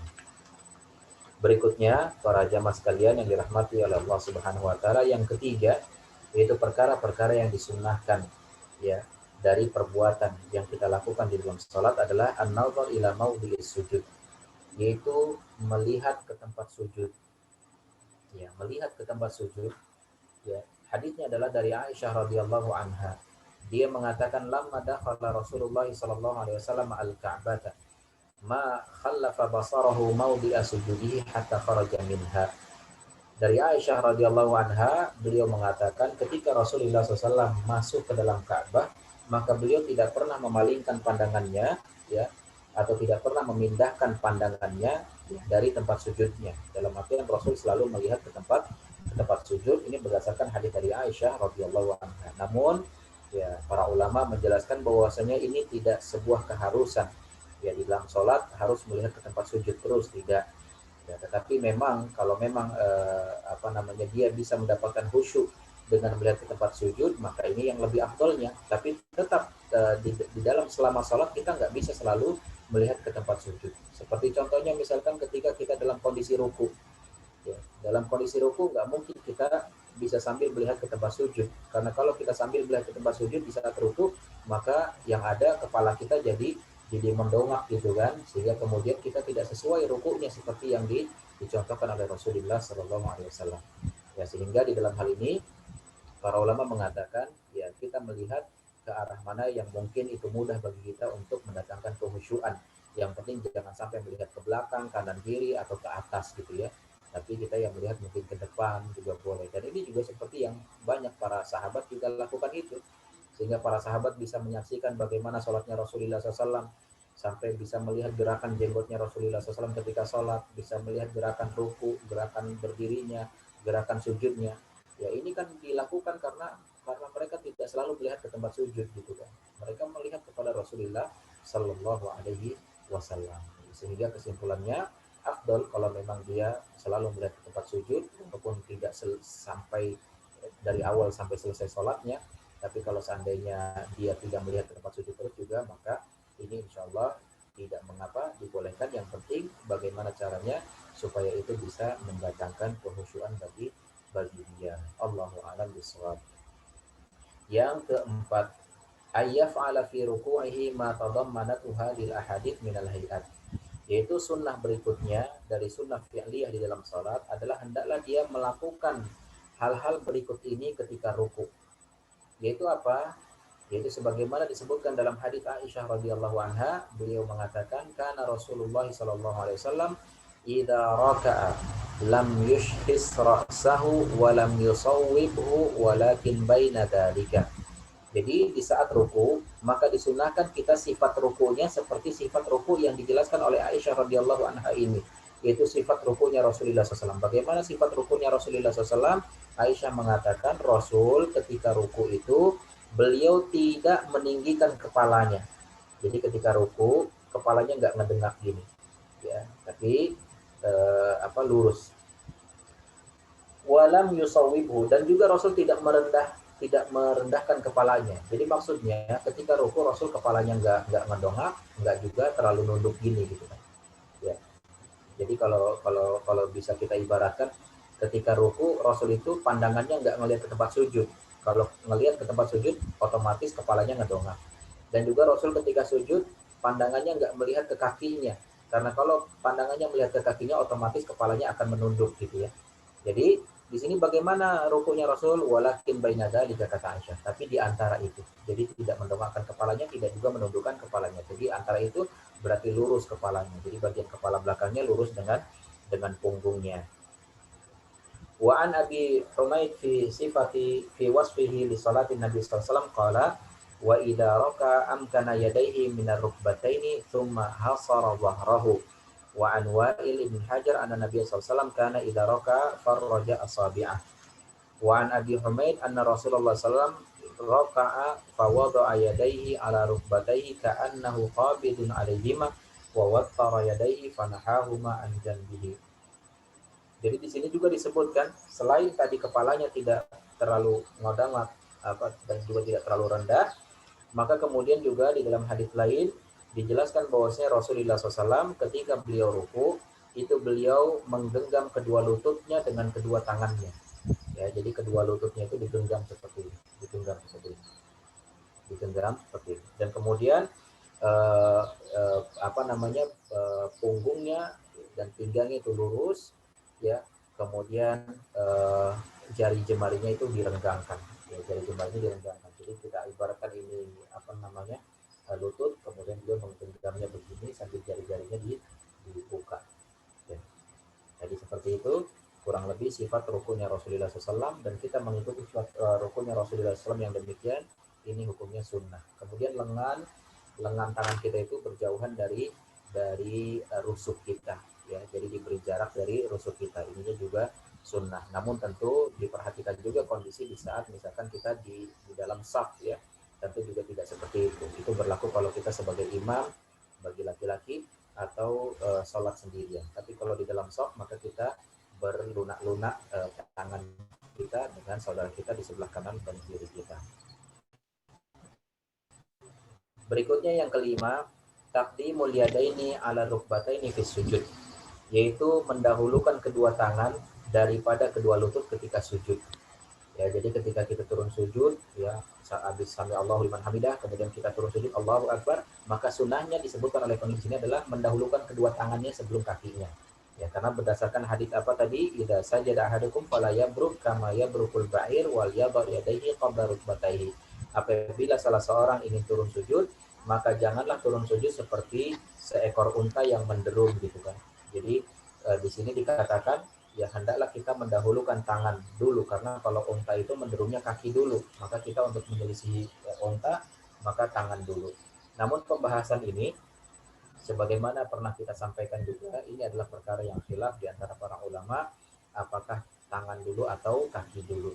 Tetapi yang jelas, mau kan tangan atau kaki dulu, mau tangan atau lutut dulu yang turun ketika sujud, yang penting jangan dia nyungkur turunnya gitu, jangan kepala dulu gitu, jangan nungging gitu, jangan bagian belakangnya ketinggalan. Ya, jadi intinya seperti itu. Allahu a'lam bishawab. Apalagi dalam hal ini terkadang ada orang yang mungkin badannya gemuk gitu kan, ketika dia mau turun tangan dulu agak kesulitan bagi dia ya. Apalagi kalau karena ada alasan ini, insya Allah adalah perkaranya longgar ya. Dan terlebih ini adalah perkara yang dikhilafkan para ulama, dipersisikan oleh para ulama, sehingga insya Allah ya masalahnya luas, mau tangan dulu atau lutut dulu, yang penting tidak nungging turunnya, tidak kepala dulu yang menyungkur ke bawah ketika dia ingin sujud. Kemudian yang keenam, ayyaf'ala fi sujudihi ma tadammanathu hadhil ahadits. Hendaklah seseorang itu sujud sebagaimana sifat sujudnya Rasulullah sallallahu alaihi wasallam. Ya, dan kita sudah jelaskan bagaimana sifat sujudnya Rasulullah SAW, yaitu dengan dia sujud di atas anggota badan yang 7, yaitu kening dan hidung 1, kemudian kedua telapak tangan jadi 3, kemudian kedua lutut jadi 5, kemudian kedua ujung-ujung jari kanan dan kiri menjadi 7. Ya, ini sudah kita jelaskan, dan kita sujud dengan cara itu adalah sunnah ya yang diajarkan oleh Rasulullah Sallallahu Alaihi Wasallam. Dan kemudian selain itu juga disunahkan menghadapkan jari jemari kita ke arah kiblat ya ketika sujudnya itu, dan kemudian kedua tangan kita setentang baik dengan bahu atau setentang dengan kedua telinga. Ini juga sunnah dari sifat-sifat sujud kita sebagaimana disebutkan di dalam beberapa hadis ya yang dijelaskan di dalam kitab ini. Berikutnya yang ketujuh, para jamaah sekalian yang dirahmati oleh Allah Subhanahu wa taala, ayyakuna julusahu baina sajadataini 'ala al-hay'ah allati tadammanatha al-ahadits al-atiyah.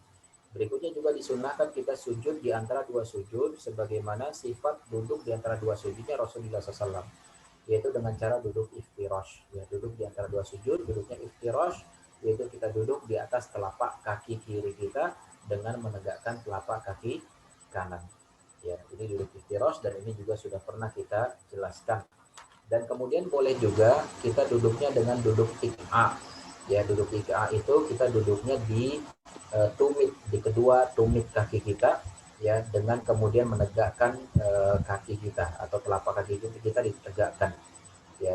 Jadi ibaratnya kayak ini ya, kalau zaman dahulu itu ada tukang jamu gendong ya, kalau misalkan dia pas ada yang beli, dia biasanya duduknya kayak gitu, duduk ik'a, itu duduk di tumit kakinya, di kedua tumit kakinya, dengan cara kakinya ditegakkan ya, kakinya ditegakkan begini.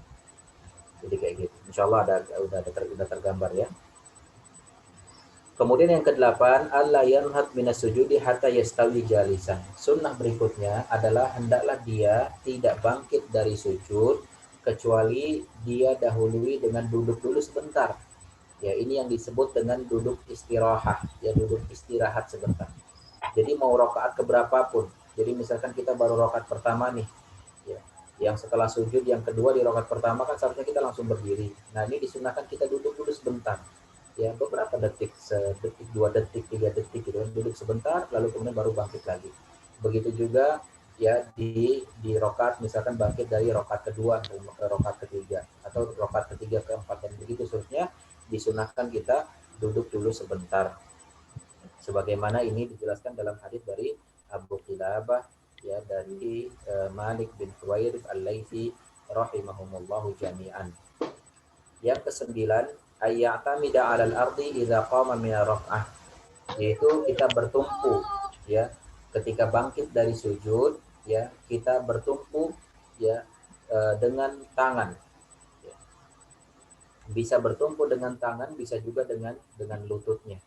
Ya, intinya dia bertumpu terlebih dahulu ketika bangkit dari sujud. Ini juga disunahkan. Namun sebagian ulama ada yang mengatakan bertumpunya dengan kedua tangan, lalu kemudian kedua tangannya dikepalkan seperti itu. Jadi ketika bangkit kita mengepalkan kedua tangan lalu bangkit. Ya, ini qaul. Tetapi ini juga masalah khilaf para ulama di mana mereka berselisih terhadap hadis Rasulullah SAW yang mengatakan ketika dia bangkit dari sujud atau ingin bangkit berdiri ketika sholat, maka hendaklah dia bertumpu kepada kedua tangannya dengan cara apa disebutkan di situ seperti seseorang yang mengadoni roti. Nah, para ulama berselisih pendapat tentang bagaimana cara mengadoni roti. Ya, ada yang mengatakan oh iya mengadoni roti itu ya gini pakai kepalan gini karena kan adonan roti biasanya agak keras gitu kan. Dan ada yang mengatakan oh begini ya dengan dengan ujung ujung jempol dan juga pertengahan jari ini jari telunjuk. Jadi begitu. Atau ada juga yang bilang begini. Ya. Jadi ya khilaf masalah ulama dari para ulama tentang masalah ini dan insya Allah masalahnya luas ya. Jadi boleh seperti ini atau mau begini atau bahkan kami pernah melihat guru kami ya di Saudi Arabia beliau begini ya, seperti orang lagi nyubit gitu kan atau bertumpu dengan gitu, kedua tangan atau ketiga tangan. Ya, jadi intinya ya luas tentang masalah ini.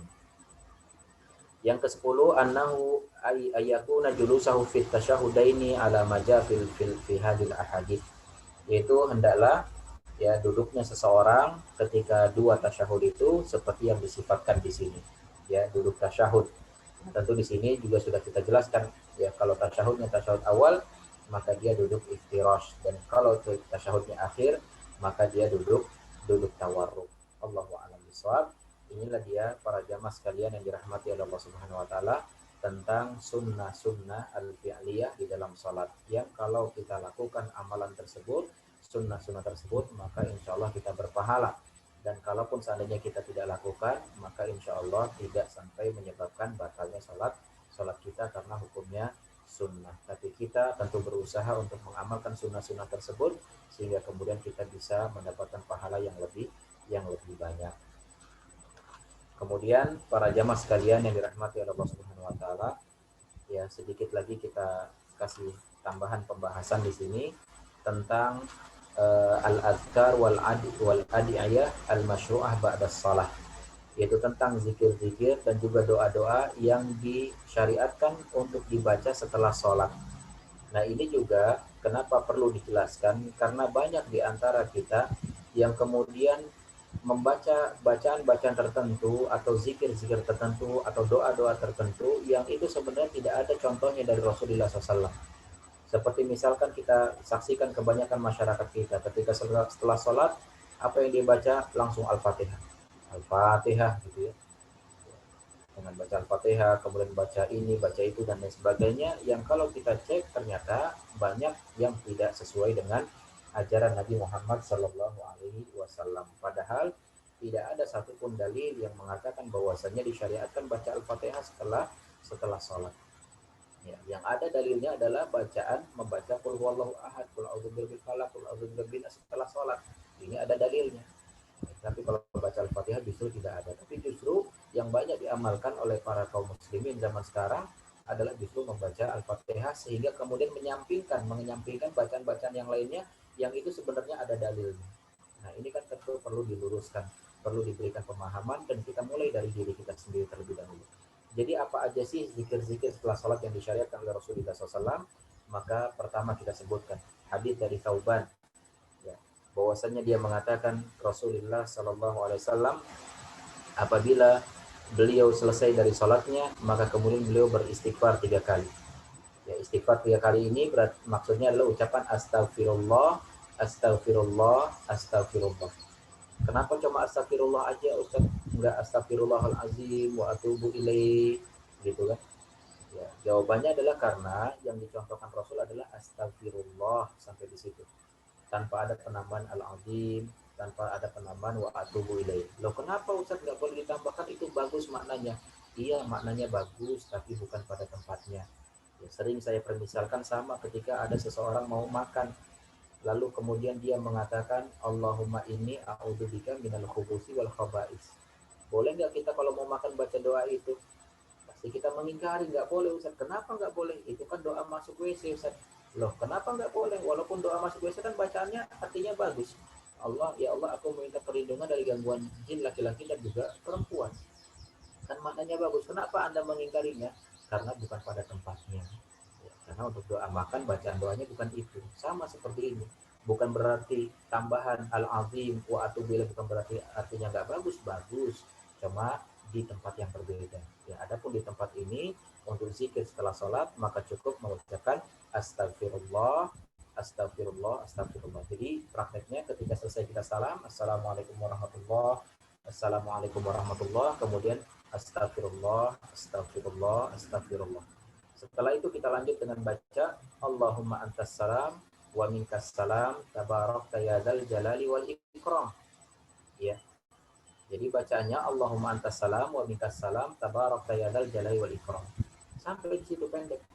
Nah, cuma yang kebanyakan terjadi di masyarakat kita malah ditambah-tambah dengan mengatakan Allahumma antas salam wa minkas salam wa hayyina rabbana bisalam tabarakta ya dzal jalali wal ikram. Ada penambahannya. Ya. Padahal tidak sepanjang itu. Tetapi bacanya cukup 3 poin di sini. Allahumma antas salam wa minkas salam, langsung tabarakta ya dzal jalali wal ikram.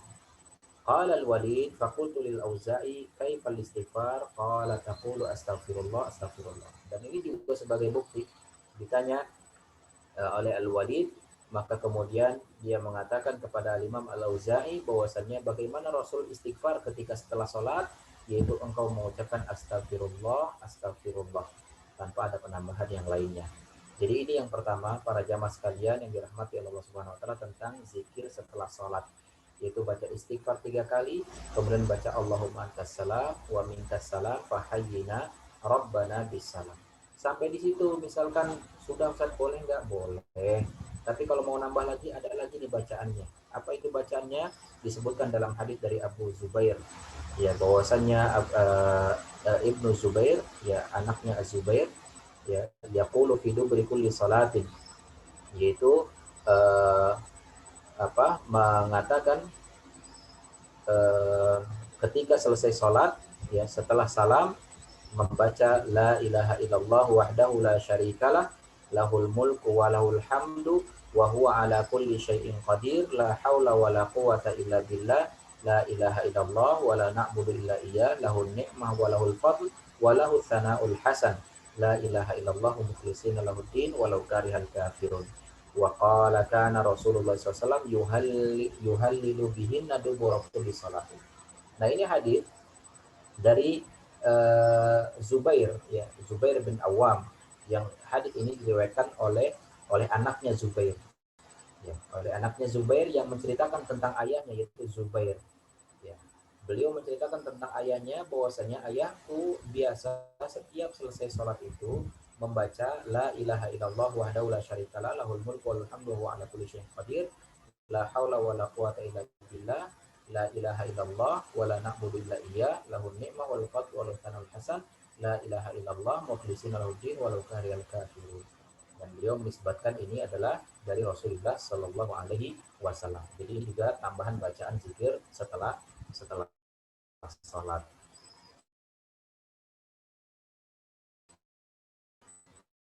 Dan saya yakin semua yang campur-campur tinggal nanti dicek lagi mana yang selama ini kita hafal, dan kita cek lagi bacaannya, lalu kita sesuaikan saja. Yang ketiga, wiridnya atau zikir setelah sholat adalah wa an Warid Maula al-Mughirah, dari Warid bekas budaknya Al-Mughirah bin Syu'bah. Dia mengatakan kata Al-Mughirah ibn Syu'bah ila Muawiyah. Ya, Mughirah bin Syu'bah pernah menulis surat kepada Muawiyah bahwasanya Rasulullah SAW apabila selesai dari sholatnya dan salam, kemudian beliau mengucapkan la ilaha illallah wahdahu la syarikalah lahul mulku wa lahul hamdu wa huwa ala kulli syai'in qadir Allahumma la mani'a lima a'taita wa la mu'tiya lima mana'ta wa la yanfa'u dzal jadid minkal jaddu. Ya, ini juga sebagai penambahan dari zikirnya. Wa an Ka'ab bin Ujrah an Rasulillah sallallahu alaihi wasallam qala muaqibat la yuhibbu qailuhunna aw fa'iluhunna salatun wa salatuna tasbihah wa salatun wa salatuna tahmidah wa arba' wa salatuna takbirah fi duburi kulli salatin. Nah, ini juga ya penambahan zikir bacaan setelah salat, yaitu hadis dari Ka'ab bin Ujrah. Dari Rasulullah SAW, beliau mengatakan bahwasanya ya setelah selesai salat ya ada bacaan-bacaan yang kemudian tidak akan disia-siakan oleh Allah Subhanahu wa taala bagi para pembacanya. Yaitu apa? Mengucapkan tasbihah, yaitu ucapan subhanallah 33 kali, kemudian tahmidah yaitu mengucapkan alhamdulillah 33 kali, dan juga 34 kali mengucapkan takbirah yaitu Allahu Akbar. Ya, jadi subhanallah 33, alhamdulillah 33, Allahu Akbar 34. Ya, jadi semuanya total berapa? Semua total 100. Ya, atau disebutkan dalam hadis dari Abu Hurairah ya radhiyallahu anhu, man sabbaha Allahu fi duburi kulli salatin 33 wa hamidallahu 33 wa kabbara Allahu 33 fatilka tis'ah wa tis'un wa qala tamamul mi'ah la ilaha illallah wahdahu la syarikalah lahul mulku wa lahul hamdu wa ala kulli syai'in qadir ghufirat khatayahu wa in kanat mithla zabadil bahr. Masyaallah. Hadis dari Abu Hurairah radhiyallahu an, beliau mengatakan bahwasannya barang siapa yang bertasbih setiap selesai salat, yaitu dengan mengucapkan subhanallah 33 kali, mengucapkan alhamdulillah 33 kali, mengucapkan Allahu Akbar 33 kali, itu semua jumlahnya 99. Allah wahdahu la syarikalah lahul mulku wa lahul hamdu wa huwa ala kulli syai'in qadir. Nah, orang yang membaca ini ketika setiap selesai salat, apa kata Rasulullah SAW? Ghufirat khatayahu, Allah akan ampuni semua dosa-dosanya, walaupun dosa-dosanya itu sebanyak buih di lautan. Ya, Masya Allah, ini luar biasa manfaatnya, luar biasa keutamaannya. Jadi jangan remehkan ini bacaan-bacaan ini, dan insya Allah nggak lama gitu ya. Jangan kemudian buru-buru habis sholat langsung pergi gitu kan, tanpa membaca zikir-zikir ini dulu yang ini memiliki banyak keutamaan. Namun kemudian para jamaah sekalian yang dirahmati oleh Allah Subhanahu wa taala, di antara zikir-zikir ini yang tadi kita sebutkan alhamdulillah 33, ya jadi ada beberapa riwayat nih. Riwayat yang pertama subhanallah 33, alhamdulillah 33, kemudian Allahu Akbar 34. Riwayat yang kedua, subhanallah, alhamdulillah, Allahu Akbar masing-masing 33 kali, lalu kemudian dilengkapi menjadi 100 dengan la ilaha illallah wa la syarikalah, lahul mulku wa lahul hamdu wa huwa ala kulli syai'in qadir. Kemudian ada riwayat yang ketiga juga boleh membaca subhanallah, alhamdulillah, Allahu Akbarnya masing-masing 10 kali. Masing-masing 10 kali juga ada riwayatnya. Dan kemudian ada juga yang membaca subhanallah, alhamdulillah, dan Allahu Akbar masing-masing 11 kali. Ini juga ada riwayatnya. Dan juga ada yang riwayat lain mengatakan subhanallah, alhamdulillah, Allahu Akbar masing-masing dibaca 25 kali, dan kemudian ditambah dengan la ilaha illallah wahdahu la syarikalah lahul mulku wal hamdu wa ala kulli syai'in qadir. Ya, jadi ini ada beberapa riwayat dan kita boleh mengamalkan terkadang yang ini, terkadang yang itu.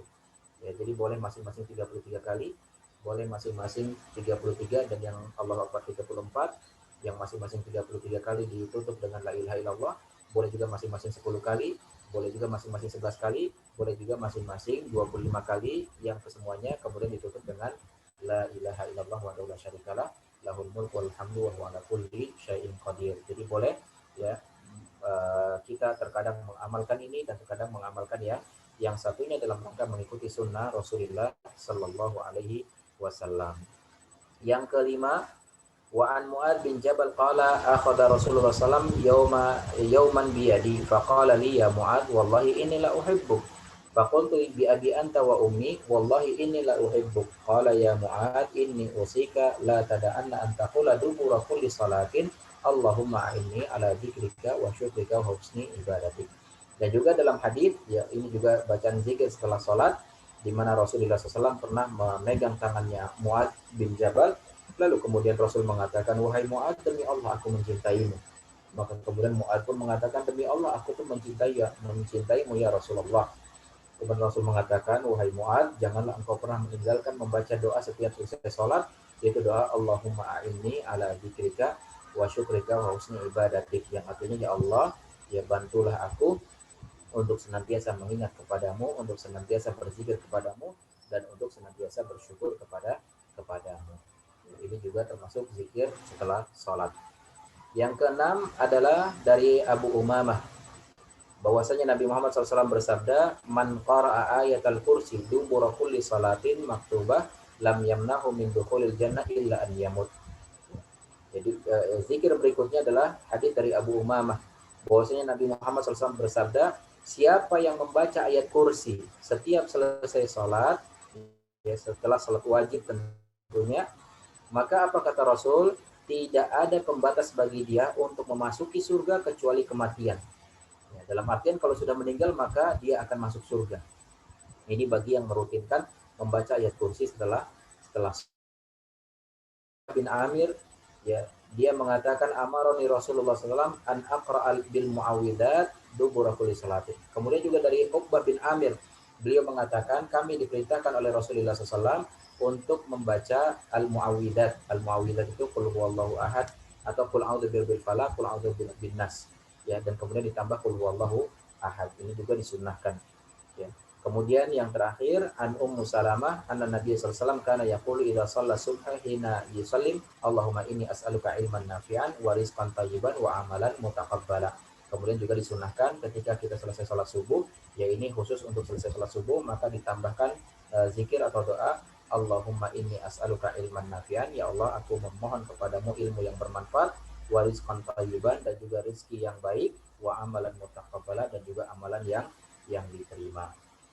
Jadi inilah dia para jamaah sekalian yang dirahmati Allah Subhanahu wa taala, bacaan-bacaan zikir yang disyariatkan untuk kita baca setiap selesai sholat wajib, yaitu baca istighfar 3 kali, kemudian baca Allahumma antas salam wa minkas salam tabarakal wal ikram, kemudian baca la ilaha illallah dan seterusnya, baca Allahumma la mani lima ataita wa la muti lima manata wa la yanfa'u dzal jaddi min ajal, baca Allahumma aini ala dzikrika wa syukrika wa husni ibadatik, baca subhanallah 3 kali, alhamdulillah 3 kali, 33 kali, Allahu Akbar 34 kali, atau dengan riwayat-riwayat yang ada, kemudian baca ayat kursi, kemudian baca qul huwallahu ahad, kemudian baca qul a'udzu birabbil falaq, kemudian baca qul a'udzu birabbin nas, dan seterusnya. Dan bagaimana Ustaz ini bacanya harus berurutan nggak harus berurutan. Nggak harus berurutan. Misalkan mau baca ini yang duluan, ayat kursi duluan, kemudian baca la ilaha illallahnya belakangan, boleh, silakan. Atau mau urutan seperti yang tadi kita sebutkan juga boleh. Intinya kita ada bacaan-bacaan tersebut ketika selesai sholat. Kalau misalkan Ustaz saya baca sebagiannya saja lalu meninggalkan sebagiannya yang lain karena mungkin nggak sempat, boleh nggak? Boleh. Ya misalkan kita cuma mencoba baca astagfirullah, astagfirullah, Allahumma tasalam dan seterusnya, sampai di situ udah selesai. Ya boleh nggak? Boleh. Atau misalnya kita membatasi sampai subhanallah, alhamdulillah, Allahu Akbar masing-masing 33 kali, itu saja Ustaz, boleh nggak? Boleh. Kalau memang kita kondisinya mungkin terburu-buru. Yang jelas jangan sampai selesai sholat sama sekali kita nggak ada bacaan zikir, maka rugi gitu ya, rugi karena melihat keutamanya sangat sangat luar biasa. Dan bahkan salah satu keutamanya sampai dijanjikan oleh Rasulullah SAW, dosa-dosanya akan diampuni, dihapus sebagai walaupun dosa-dosa kita sebanyak buih di lautan.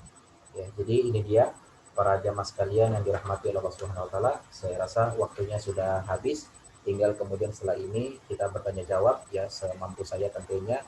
Jadi untuk sementara kita cukupkan sampai di sini. Silakan untuk Bapak host ya untuk melanjutkan bertanya jawab. Baik Ustaz, ada 5 pertanyaan.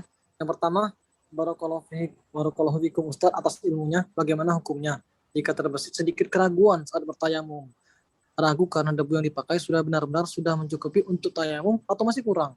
Apakah sholat saya sah Ustaz karena ada sedikit keraguan tersebut? Yang kedua, bagaimana jika saat ini saya sedang sakit kulit sampai mengalami ganti kulit, terutama bagian jari-jari tangan? Jari-jari tangan semua mengelupas. Jadi kalau terkena air masih sakit Ustaz. Mohon nasihatnya. Ya, pertama terkait dengan masalah tayamum. Ya, terkait dengan masalah tayamum, ya, untuk menghindari keraguan, maka obatnya satu, yaitu dengan ilmu. Ya banyak, terkadang kita itu ragu, dibikin was-was karena sebenarnya kita belum mengilmui perkara itu. Nah sekarang kenapa kita bisa ragu di saat tayamum? Karena mungkin kita belum paham bagaimana tata cara tayamum yang benar. Nah adapun tayamum yang benar pernah kita sampaikan, ya Allahu a'lam bishawab, apakah di pelajaran saat ini ketika online atau ketika pelajaran dulu ketika kita masih pakai audio. Yang jelas sudah pernah saya sampaikan di forum Irsyadul Umat ini bahwa tata cara tayamum adalah tidak harus kita misalkan mengumpulkan debu. Kita ambil debu di halaman, kemudian kita saring, kemudian kita ambil debu itu kita pakai untuk tayamum. Bukan seperti itu. Ya, karena syariat tayamum ini disyariatkan dengan sa'i dan thayyibah kata Allah Subhanahu wa taala, itu dengan debu yang baik. Debu yang baik dalam hal ini para ulama mengatakan ya pokoknya di semua permukaan yang ada. Bahkan kalaupun seandainya kita bertayamum dengan menempelkan kedua telapak tangan kita ke permukaan, misalkan di permukaan batu, yang batu itu bersih, nggak ada debunya sama sekali, ya maka itu sudah dianggap sah untuk bertayamum. Apalagi kita dapati sekarang ini Masya Allah di dinding debunya banyak gitu kan, atau bahkan mungkin di kasur juga debunya banyak, atau mungkin di lantai debunya banyak, maka itu sudah cukup untuk kita jadikan sebagai alat atau media untuk tayamum. Ya, sehingga caranya gitu ya, kita baca Bismillah ya, dengan tentu sebelumnya niat dalam hati ya, kita menepukan kedua telapak tangan kita ke permukaan, misalkan di permukaan meja misalnya. Bismillah, ini kita tepukan.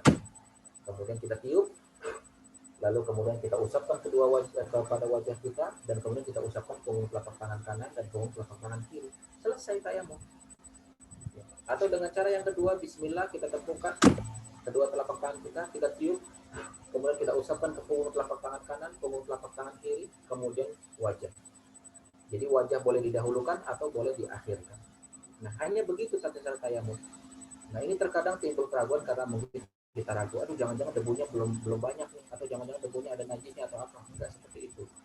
Yang jelas kita bertayamum dengan permukaan apapun, ya baik di situ ada debunya atau tidak, maka itu insya Allah sudah bisa dijadikan sebagai media untuk tayamum.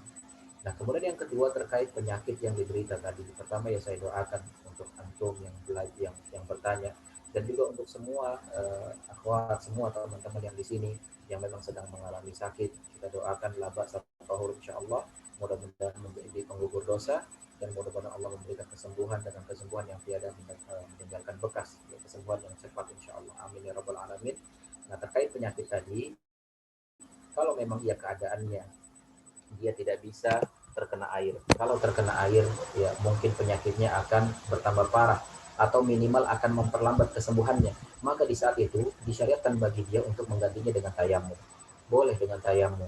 Bahkan di saat dia berhadas besar pun, ya misalkan dia mandi nggak bisa karena khawatir itu akan bertambah parah, maka cukup bagi dia untuk tayamum. Ini dibolehkan. Silakan. Dengan tata cara tayamum yang kita sampaikan tadi. Allahu a'lam bishawab. Dan ketika kemudian ada keraguan atau mungkin ada was-was, maka segera berdoa kepada Allah, memohon perlindungan kepadanya dari gangguan syaitan yang senantiasa memberikan was-was ke dalam hati kita. Allahu a'lam bishawab. Silakan yang lain, akhi. Baik Ustaz, ada selanjutnya nih ada 4 pertanyaan lagi Ustaz. Kemudian yang pertama ini, apaan izin bertanya mengenai gerakan sholat yang di masyarakat ada. Itu ada pengkhususan untuk muslimah. Maksudnya, di beberapa gerakan sholat ada perbedaan antara laki-laki dan perempuan. Semisal saat sujud, tangan dirapatkan. Begitupun saat takbiratul ihram, tangan juga dirapatkan. Bagaimana hukumnya Ustaz? Gerakan yang sholat seperti itu. Mohon jawabannya Ustaz. Ya, ini sudah pernah kita jelaskan pada pembahasan-pembahasan yang lalu, bahwasannya pada asalnya tata cara sholat yang diajarkan oleh Rasulullah SAW ini adalah tata cara sholat yang berlaku untuk umum, baik laki-laki maupun wanita, selagi Rasul tidak mengkhususkan. Nah, adapun perkara ketika misalkan wanita ketika takbiratul ihram ya harus merapatkan tangannya, atau ketika ruku harus tangannya sambil mengganjal bagian dadanya, atau begitu juga ketika sujud harus sambil menopang dadanya, maka perbuatan ini semua tidak ada contohnya dari Rasulullah SAW. Ya, kalau seandainya ini dikhususkan, pasti Rasul sudah menjelaskan. Tapi ternyata dalam hadis-hadis Rasulullah SAW yang menjelaskan tentang bagaimana salat beliau tidak pernah menjelaskan tentang hal ini. Ya, sehingga Allahu a'lam bishawab, ini dikembalikan kepada hukum asalnya, bahwasanya tata cara salat yang diajarkan Rasulullah SAW itu ya berlaku untuk laki-laki maupun wanita sampai ada pengecualian. Dan dalam hal ini seperti yang ditanyakan tadi, tidak ada pengecualiannya dari Rasulullah SAW, sehingga tata caranya ya seperti yang kita jelaskan, baik yang barusan kita jelaskan atau yang dijelaskan pada pertemuan-pertemuan sebelumnya. Allahu a'lam bishawab. Selanjutnya, bagaimana jika dalam sholat fardu yang 4 rakaat, ketika duduk di antara dua sujud, bacaannya berbeda antara rakaat pertama dengan yang kedua, dikarenakan di saat rakaat pertama memakai bacaan baru, kemudian ketika rakaat kedua yang dibaca adalah bacaan yang lama, apakah tetap sah sholatnya Ustaz? Lalu sebaiknya rakaat selanjutnya dipakai bacaan yang sudah diniatkan di awal atau bagaimana baiknya Ustaz? Lalu apakah ketika sholat berjamaah makmum tetap harus bertakbir ketika setiap ganti gerakan mengikuti imam atau cukup dalam hati saja pengucapannya Ustaz? Lalu bagaimana jika tidak mengucapkan takbir atau lupa mengucapkannya? Selesai Ustaz. Ini banyak sekali yang ditanya.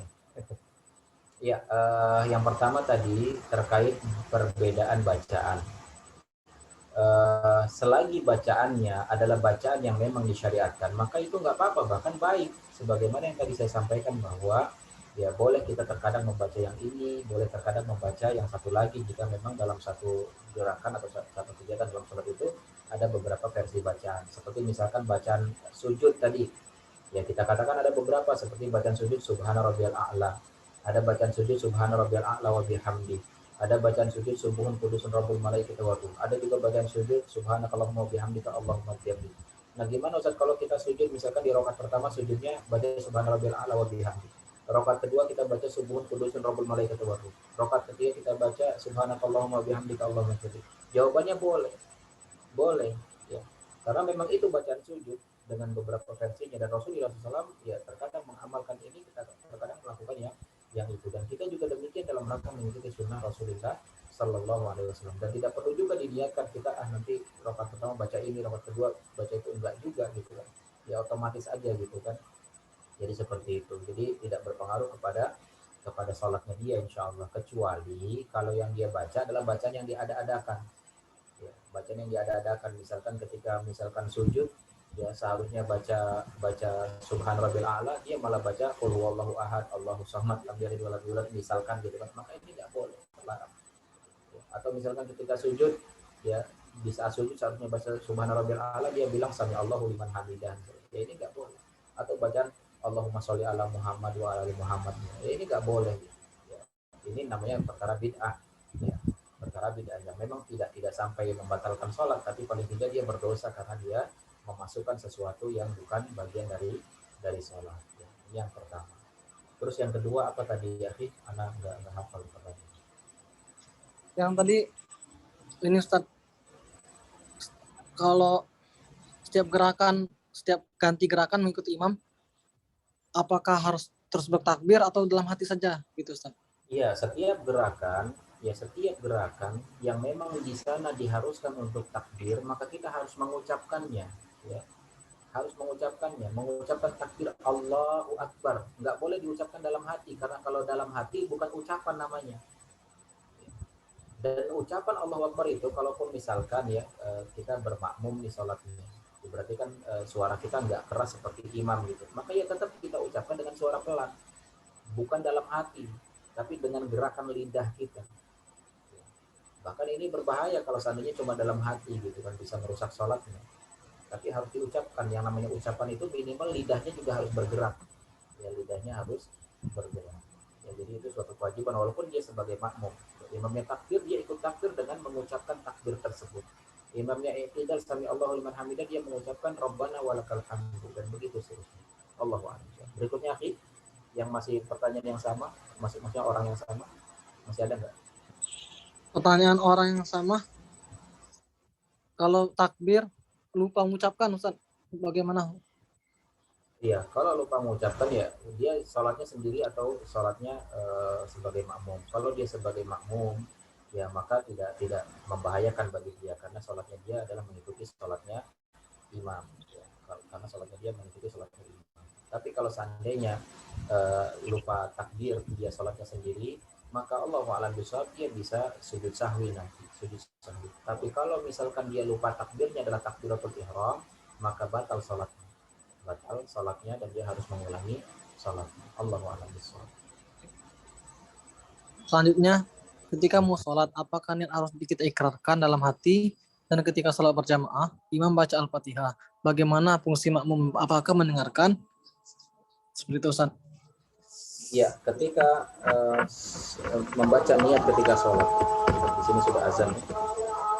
Ya, sedikit aja saya bahas ini, bahwa ketika seorang ingin sholat, niatnya cukup dalam hati. Dan ini juga sudah kita bahas, niat di dalam hati, bukan diucapkan, bukan dengan ucapan usoli begini, usoli begitu, atau nawaitu begini, nawaitu begitu. Kalau orang mengucapkan atau mengatakan nawaitu, usoli begini, usoli begitu, ini namanya ucapan, bukan niat. Sedangkan niat adalah berasal dari dalam hati, ya. Sehingga cukup hadir hati kita untuk melakukan suatu ibadah, sholatkah atau apakah, maka itu yang disebut dengan niat, tanpa ada redaksi ini dan redaksi itu.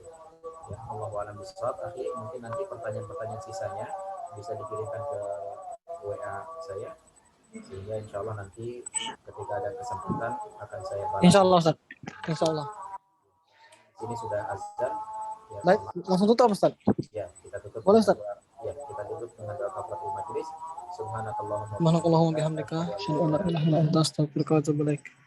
Barakallahu fikum. Silakan untuk tutup. Baik, Ustaz. Wassalamualaikum warahmatullahi wabarakatuh.